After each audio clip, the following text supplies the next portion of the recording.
पुस्तकाचं नाव आहे हसवणूक. चाळशी. काही दिवसांपूर्वी माझा चष्मा फुटला. इसवी सन 1940च्या जून महिन्यात माझ्या डोळ्यांवर पहिला चष्मा आला. त्यापूर्वीचा काळ मला स्वच्छ दिसतोय. एकाएकी लोकल गाडी बोरिवली आहे की वांद्रा हे नीट दिसेनासं झालं. प्लॅटफॉर्मवरच्या इंडिकेटरचे काटे कुठे आहेत ते जवळ जाऊन पाहायला लागलं. पलीकडल्या फुटपाथवरच्या तरुणी रंगीत चित्रांचा ब्लॉक सरकल्यासारखे दिसतात तशा दिसू लागल्या आणि आपल्या डोळ्यांनी आपल्याला फार लवकर दगा दिला ही खात्री पटली. नाकाखालची मिशी आणि नाकावरची आरशी जवळजवळ जोडीने चालली आणि शेवटी 1940च्या 15 जूनला संध्याकाळी 5च्या सुमाराला एक सडपातळ बांध्याचा सावळ्या वर्णाचा युवक गिरगावातील फुटपाथवरील दुसऱ्या तीरावरून जाणारी रहदारी पाणी पडलेल्या काचेतून दिसावी तशी दिसायला लागल्यामुळे भ्रमिष्ठासारखा एका दुकानामध्ये शिरला आणि उतरताना चष्मिष्ठ होऊन उतरला. हे दुकान चष्म्यांचं होतं हे चाणाक्षांच्या लक्षात यावं. आता पलीकडला फुटपाथ स्वच्छ दिसू लागला. समोरच्या चाळीतल्या दुसऱ्या मजल्यावर कुणीतरी टी टी गोरक्षकर घरी नाहीत ही पाटी देखील त्याला वाचता यायला लागली.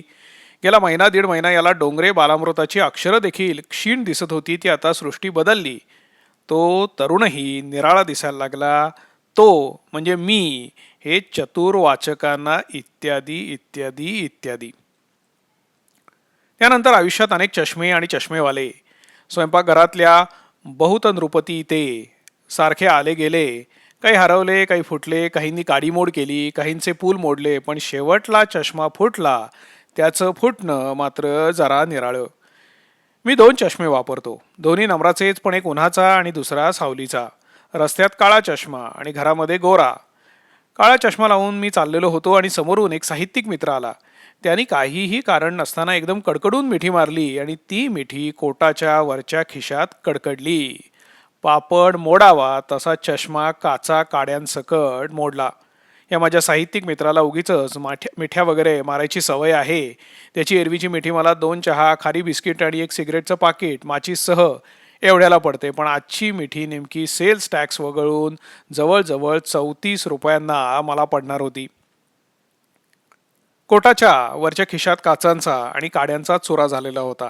आठवत असलेल्या यच्च यावत शिव्या कशाबशा दातामध्ये दात अगदी म्हणजे दाबून दाबून अडवून मी अशा धरलेल्या होत्या. काय वाजलं रे? खिशातला चष्मा फुटला. मी शिव्यांची गर्दी मागे हटवून हे वाक्य बाहेर काढलं.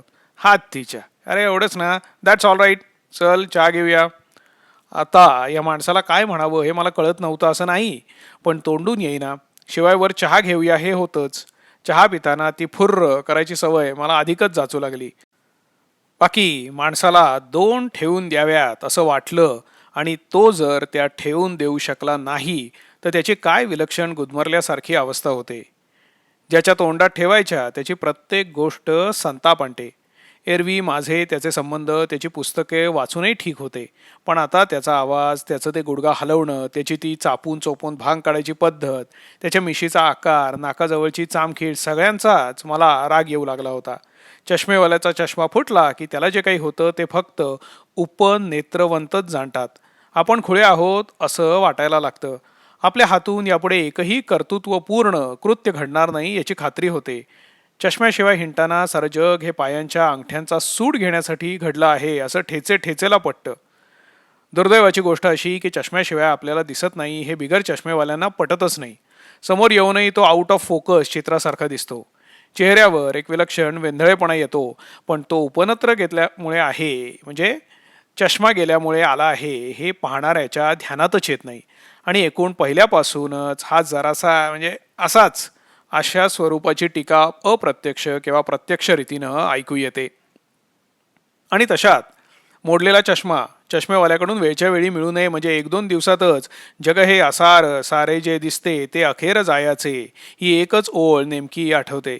आणि जे सगळे अखेर जायाचे ते दिसेल काय किंवा धुरकट दिसलं काय, एकूण एकच असं आध्यात्मिक समाधान वाटायला लागतं. तसा काळ्या काचांचा चष्मा शिल्लक होता, परंतु दिवसभर काय काळा चष्मा घालून वगैरे घरात देखील वावरायचं? म्हणजे मी काही सिनेमातला हिरो, डिटेक्टिव्ह किंवा काही खुनी नव्हतो. ही सारी मंडळी सदैव डोळ्यांना काळा चष्मा लावून घरादारातून हिंडत असतात. त्यामुळे चोराला आपण डिटेक्टिव्ह आहोत असं भासवता येतं.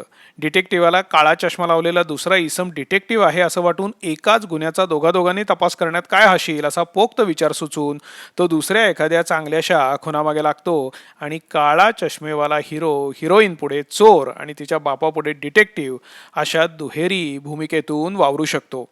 त्यांचं ठीक आहे हो, पण आमच्या आळीत हे जमण्यासारखं नव्हतं. तिथे काळा चष्मा लावून मी वेळी अवेळी हिंडू लागलो की मला खोपऱ्या झाल्या असाव्यात या समजुतीनं 25 जणांनी आपले हौशी वैद्यकीय ज्ञान मोकळं केलं असतं किंवा डोळे आल्याची अफरा पसरवून माणसं पांगली असती. तात्पर्य, शक्य तितक्या लवकर एक नवा चष्मा घेणं प्राप्त होतं. मी अन्नाशिवाय दिवस काढले आहेत, पण चष्म्याशिवाय 1 तास काढणं अवघड. सकाळी जाग आल्यावर डोळ्यांवर चष्मा चढला नाही तर दिवस फुटल्याचं कळत सुद्धा नाही. थोडक्यात चष्मा फुटला की नशीब फुटल्यावर काय होत असावं याची अंधूक कल्पना येते. माझ्या चष्म्याचा निकाल लावणाऱ्या साहित्यिक मित्राला मनातून लाखोली वाहिली आणि पहिलं चष्म्याचं दुकान दिसलं त्यामध्ये शिरलो. हल्ली मी कुठल्याही दुकानात 10 वेळा पाटी वाचून शिरतो. एकदा सलून समजून दंतवैद्याच्या खुर्चीवर मी जाऊन बसलो आणि दाढीऐवजी त्याने दाढ असं ऐकल्यानंतर घडलेली दंतकथा कुणाच्याही हृदयाचं पाणी करील. मला चष्मेवाल्यांच्या एका चतुराईचं कौतुक करावंसं वाटतं. त्यांच्या दुकानाची पायरी बहुधा अडखळत चढणारा इसम हा डोळ्यांनी आधू आहे हे त्यांना ठाऊक असल्यामुळे त्यांच्या दुकानाच्या दारात जन्मांधाला दिसावा एवढा भीमसेनी लाटण्यासारखा भीमसेनी चष्मा असतो. तरी देखील मी आपली पाटी वाचून वगैरे आत शिरलो. मी आणि दुकानं आणि दुकानदार यांच्यात हल्ली एकूणच सांस्कृतिक तफावत वगैरे पडत चालली आहे. पूर्वी सलूनमध्ये शिरल्यावर पहिली रिकामी खुर्ची पटकावून दाढी असं पुटपुटल्यावर कारागीर एका झटक्यात गळ्याभोवती टुवाल वगैरे टाकून तोंडाला फेस आणीत असे. आता मात्र नाही. आता दाढी म्हणून हनवटीवरून तळवा घासून दाखवला तरी प्रोफेसर मकरंद मगर वगैरे सारखे नाव धारण करणारा कारागीर देखील शेव असं वगैरे विचारतो. आता दाढी म्हटल्यावर जणू काय सलूनमध्ये आपण टागोरांसारखी दाढी वगैरे चिकटवून घ्यायला आलेलो आहोत अशी त्याची समजूत होते की काय देवच ठाऊक. एकदा तर एकानं सगळी दाढी टोवाल वगैरे बांधून केल्यानंतर सुद्धा टॉवेल असं वगैरे मला काहीतरी विचारलं. मी म्हटलं आता संपली असेल तर काढा आता तो, कारण दाढी झाल्यावरही पोरांना लाळे बांधून फिरायला काढतात तशी टॉवेल वगैरे बांधून गिराईकालाही हिंडवायची फॅशन आली आहे की काय हे मला कळेना. ते म्हणजे लहान बेबीज वगैरेसाठी असतं. पण काही वेळानं एक गरम पाण्यामध्ये भिजवलेला टॉवेल माझ्या चेहऱ्यावर शीख लोक दाढीभोवती जाळी बांधतात तसा बांधून सोडवला गेला. ही सुधारणा माझ्या परिचयाची नव्हती. न्हाव्यांनी धोपटी मार्ग सोडल्यानंतर त्यांच्यामध्ये विलक्षण असा फरक पडला आहे. कारागीर, शिंपी, रंगारी यांच्यात आणि माझ्यात दिवसेंदिवस असं विलक्षण अंतर पडत चाललं आहे. हे अलीकडे मला फारच जाणवू लागलं आहे. नुकताच मी एक शर्ट शिवून घेतला. माप घेताना शिंप्याने असे काही चेहरे केले की त्याचे ते चेहरे आणि पोटाबेटाचं माप घेताना डिस्प्रपोर्शनेट वगैरे उद्गार त्या शर्टाआधी माझ्या अंतःकरणाला काजे करून गेले. शेवटी शर्टाच्या डाव्या बाजूला खिसा करा ह्या माझ्या सूचनेला तो एकदम फ्यू असं वगैरे काहीतरी म्हणत हसला. खिसा? तो हसून बोलला. त्याचा असिस्टंट मिशनीवर पाय मारायचा थांबून हसायला लागला आणि 2 गिराईकं जवळ होती तीही हसली. आता हे झालं त्या टेलरचं. आता परवा बिराडामध्ये रंग लावायला रंगारी आला. पूर्वी रंगारी चटकन ओळखू येई.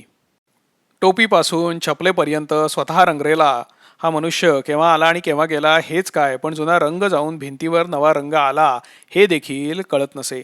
नवा रंगारी पांढरी शुभ्र पॅन्ट, रेशमी टाय, शर्ट वगैरे लावून आला. त्यानं मला कार्ड दिलं. त्यावरून तो रंगारी आहे हे कळण्याऐवजी त्याच्याकडे टेलिफोन आहे हे मला कळलं. शेवटी 4 भिंतींना 4 रंग काढून तो गेला. हल्ली मी घरात न राहता रंगीबेरंगी आकाशकंदिलामध्ये वगैरे राहतोय का काय असं वाटू लागलं. त्यातून मला सारखा घरामध्ये विरोध चालू आहेच. मला हाऊस कशी नाही हे वाक्य मी कितीदा ऐकतो याची मोजदाद करणं अशक्य आहे. अमकीचा नवरा हौशी आहे, तमकीचा हौशी आहे हे ऐकून हौशी आणि धंदेवाईक नटांसारखे देशामध्ये हौशी नवरे आणि धंदेवाईक यजमान असा काही प्रकार रूढ होऊ लागला आहे की काय अशी धास्ती मला वाटू लागली. आता चष्मेवाला तरी अपवाद का ठरावा? पूर्वी कुठल्याही चष्मेवाल्याकडे जावं, अबकडं इफ वाचावं आणि डोळ्यांवर आरशी चढवावी असा सीधा खाक्या होता. प्रस्तुत चष्मेवाल्यानं मला एका अंधार कोठडीमध्ये पहिल्यांदा नेलं. डोळ्यामध्ये कसलंसं औषध वगैरे घातलं. चमत्कारिक प्रश्न विचारले. वडील चष्मा लावित होते का? आपण काय करता? रस्त्यात पाट्या वाचायची तुम्हाला सवय आहे का?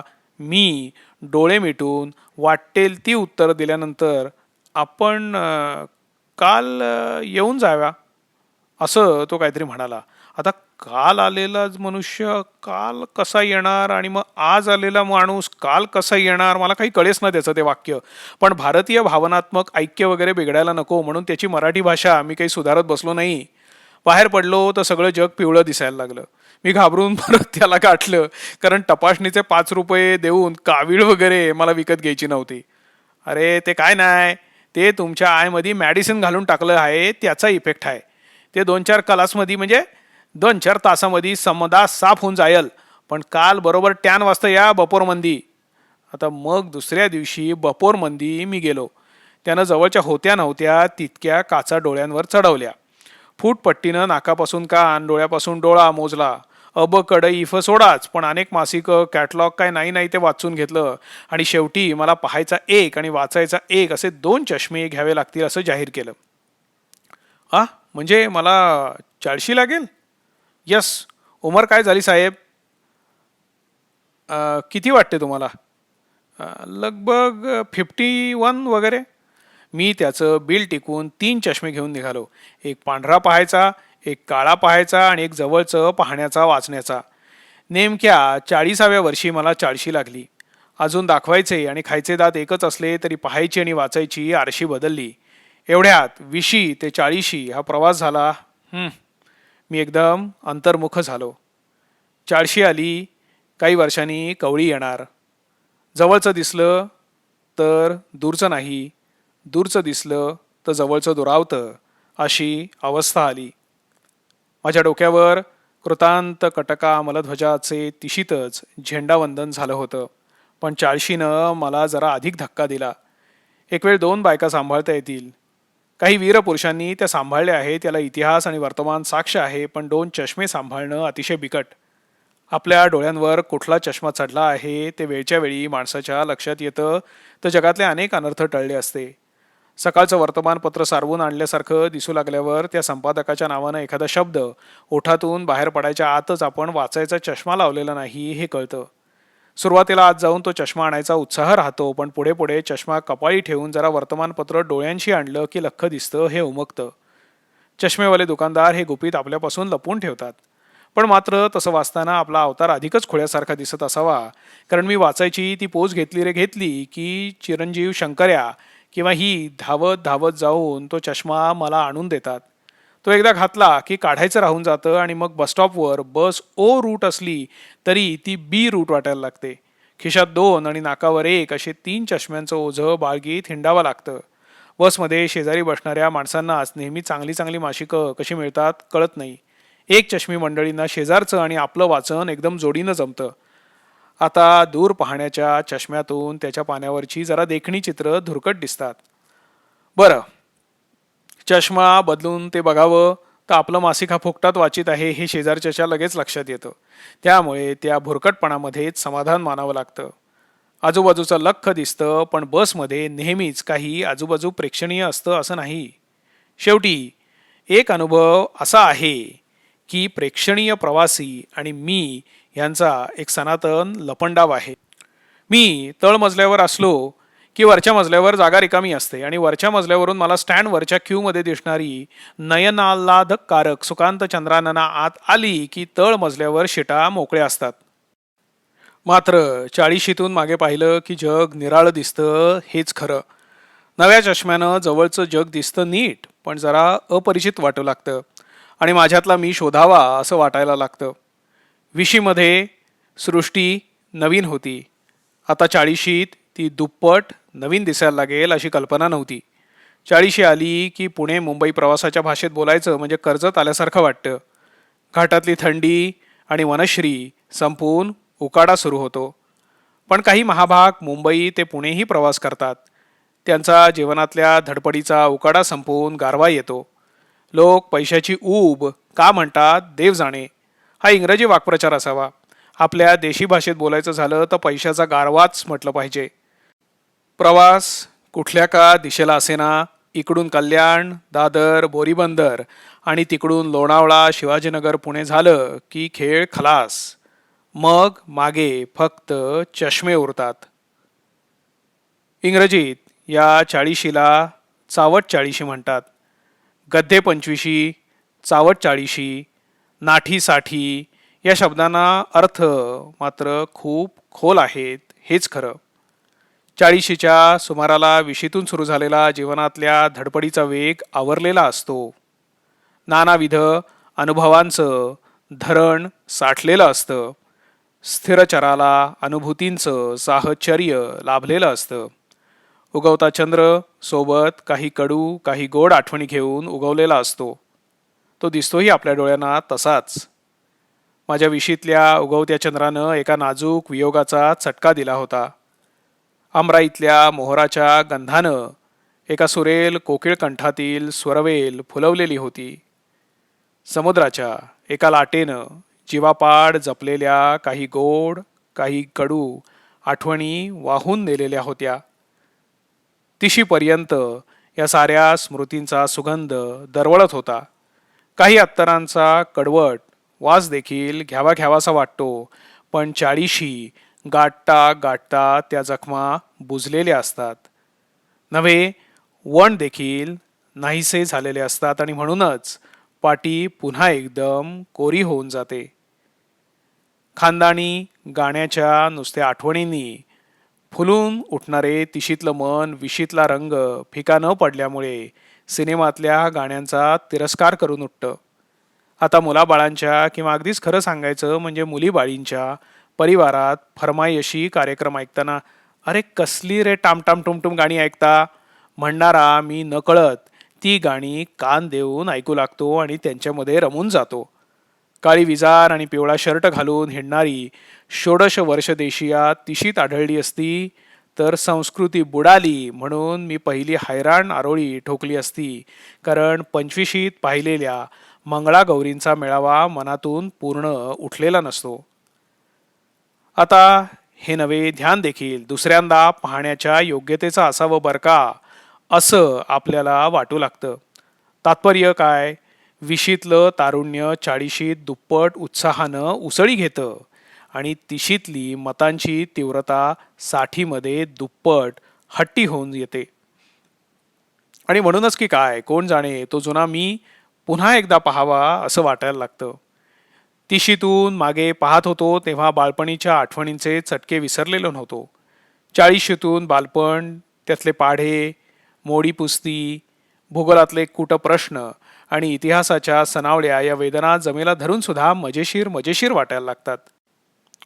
आपल्या तरुणपणी निराळ्या अर्थांनी चटका लावून गेलेल्या व्यक्ती पुन्हा भेटल्या की शेक्सपियरच्या चालीवर अरे हाच का तो चेहरा की ज्यानं बुडवली होती असंख्य गलबतं आणि जन्माला घातलं होतं ट्रॉयचं युद्ध, असं स्वतःलाच मिस्किलपणे विचारावंसं वाटतं.